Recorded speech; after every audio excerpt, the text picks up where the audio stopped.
पहलवान सास। मधु की शादी के कुछ सालों में ही उसके पति की मृत्यु हो जाती है, जिसके बाद उसके ऊपर सास की जिम्मेदारी आ जाती है और वो अब अपनी सास के साथ घर में अकेली रहती है।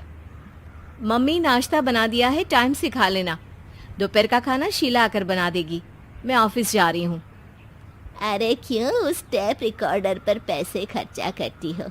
इतना काम मैं खुद भी कर सकती हूँ। हाँ हाँ बिल्कुल। आधे समय तो जोड़ों के दर्द की दवाई खाती हो और फिर काम करने की बात करती हो। दवाई खाती हो तो क्या, मैं अभी भी अकेली 10 पर भारी हूँ। हाँ हाँ मैंने मान लिया।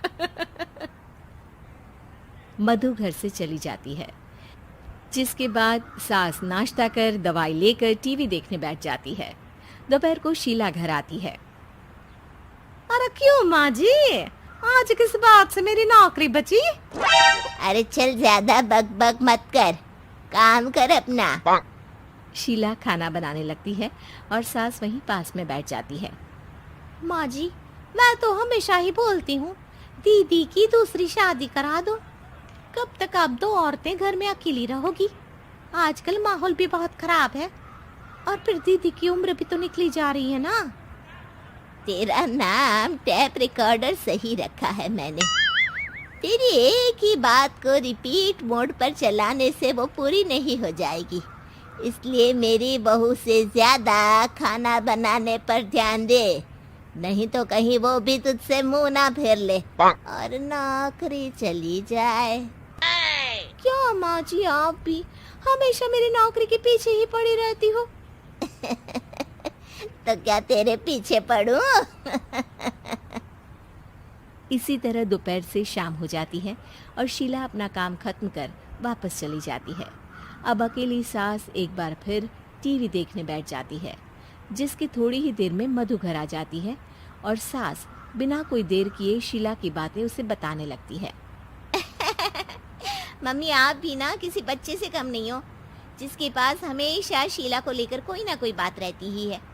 अब बस भी करो ना, इतनी बुरी नहीं है बेचारी। अरे मैंने कब कहा बुरी है, बस उसकी बातें करके मुझे बड़ा मजा आता है। सास की बात पर हंसते हुए दोनों डिनर करने बैठती ही हैं कि लाइट चली जाती है। अंधेरे में मधु मोबाइल की फ्लैश लाइट जलाकर मोमबत्ती ढूंढने लगती है। तभी उसे हॉल में कुछ गिरने की आवाज आती है। मम्मी, आप अंधेरे में इधर उधर क्यों घूम रही हो? अरे तेरे पीछे ही तो खड़ी हूँ। हाँ, अगर आप यहाँ हो तो वो हॉल में सामान कैसा गिरा? भूत आया। अरे मुझे क्या पता, जाकर देखना पड़ेगा ना। दोनों हॉल में जाते हैं, लेकिन वहां कोई नहीं होता। अब उन्हें कमरे में से सामान गिरने की आवाज आती है। लगता है ये भूत चोरी करने आया है, इसे वापस कब्र में पहुंचाना ही पड़ेगा। बस हाँ, आप ज्यादा ना तीस मार खा मत बनो, मैं पुलिस को फोन करती हूँ। अरे जब तक तेरी पुलिस आएगी तब तक क्या वो हमारे साथ बैठकर अंताक्षरी खेलेगा? हट डरपोक, संभालने दे मुझे। अब सास पास रखा फ्लावर पॉट उठाकर कमरे की तरफ बढ़ने लगती है, जहां उसे दो आदमी दिखाई देते हैं। पीछे पीछे मधु भी वहां आ जाती है। मम्मी, अभी भी मौका है, बाहर भाग जाते हैं। मधु की आवाज सुन चोर चौकन्ने हो जाते हैं। ओए तुम दोनों, जहां हो वहीं खड़ी रहना, नहीं तो दोनों को गोली मार दूंगा। अरे तुम दोनों अभी के अभी बाहर जाओ, नहीं तो मैं तुम्हें जिंदा नहीं छोड़ूंगी। ये बुढ़िया हमें धमकी दे रही है।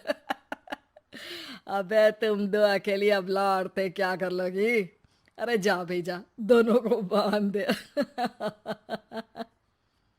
जैसे ही दूसरा आदमी सास को पकड़ने उसके पास आता है, तो वो उसके सर पर फ्लावर पॉट मार देती है। उसके सर से खून बहने लगता है, जिसे देख दूसरा आदमी गन निकालकर हवा में गोली चला देता है, जिससे बचते हुए दोनों सास बहू वहां से भाग जाती हैं। अब वो तीनों एक दूसरे के आगे पीछे पूरे घर में भागने लगते हैं। मम्मी, आपने तो सच में उसे मार दिया। तो मजाक में कौन मारता है? और अभी तुम मेरे साथ ही रहना, नहीं तो पक्का मारी जाओगी। ये औरतों को कमजोर समझता है ना। आज इसे औरतों की ऐसी ताकत दिखाऊंगी कि ये आदमी पैदा होने पर शर्म करेगा। ये अचानक आपके अंदर झांसी की रानी कहाँ से जाग गई? वैसे तो हमेशा जोड़ों में दर्द बोलती रहती हो। अभी तुम्हें जान बचानी है या जोड़ों के दर्द की कहानी सुननी है?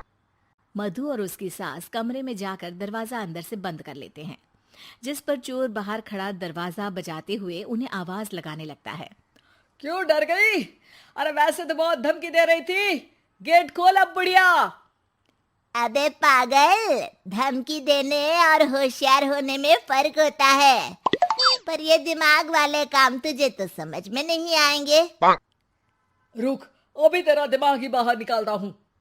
ये कहते हुए चोर गोली चलाने ही वाला होता है कि सास अचानक दरवाजा खोलकर उसके मुंह पर परफ्यूम डाल देती है, जिससे चोर गन फेंककर दर्द से चिल्लाने लगता है। मम्मी, अरे बहुत दर्द हो रहा है, कोई बचाओ, इसे हटाओ प्लीज। मैं किसी को कुछ नहीं करूंगा। क्यों रे, क्या थोड़ा सा दर्द होते ही मम्मी मम्मी करने लगा? अभी तो औरतों को कमजोर बोल रहा था। भूलियो मत, एक औरत ने ही तुझे इस दुनिया में जन्म दिया है, और वो भी तुझे ये दर्द हो रहा है ना, उससे लाख गुना ज्यादा दर्द सहकर। इसलिए औरतों को दोबारा कमजोर भूल कर भी मत बोलियो। वाह मम्मी, आपका ये रूप तो मुझे पता ही नहीं था। आपने तो कमाल ही कर दिया। कहा था ना, अकेली ही 10 पर भारी पड़ सकती हूँ। ये तो फिर भी 2 ही थे। इतनी देर में पुलिस भी वहां पहुंच जाती है। आ गए आप, कर लो इन्हें अरेस्ट और जेल में बैठकर अंताक्षरी खेलना।